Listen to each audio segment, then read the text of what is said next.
kumusha uko kufa kunopeka kusafa dichamsi wamponesi apo achazo uya iye anondigashira mumusha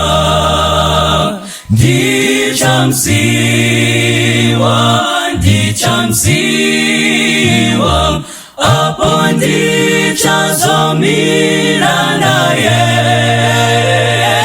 dichamsiwa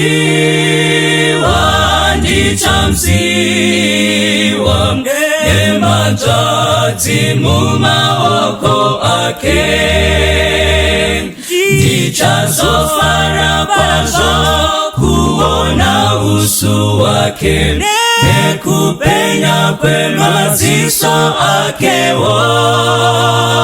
moyo wangu kumkuza ngerudoro nemutsa anondigadzira musha kumsoro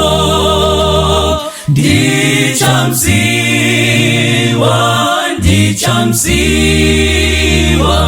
apo ndichazomira naye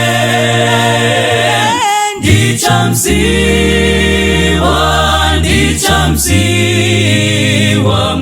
ematazi mumaoko ake ndinotondera awa warikamwi wakafa kuti ngerufu tapatsana nawo apo Jesu auya nawo tichasangana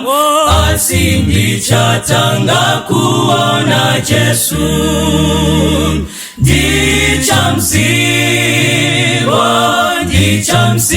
dichamsiwa apo ndichazomira naye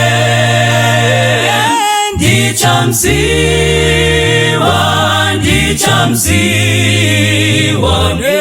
ematazi mumaoko ake achanditungamira kupinda mazambara apo tisingazowine urambo ndichaimba neweseri yorore kufara asi ndichatanga kuona Jesu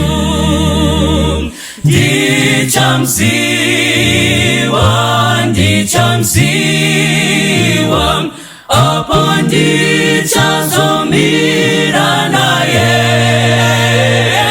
dichamsiwa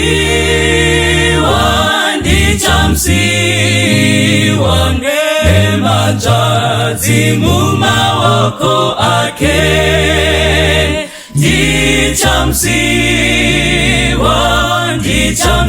dichamsiwa apo ndichazomira naye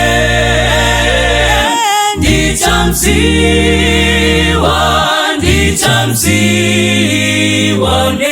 ematazi mumaoko ake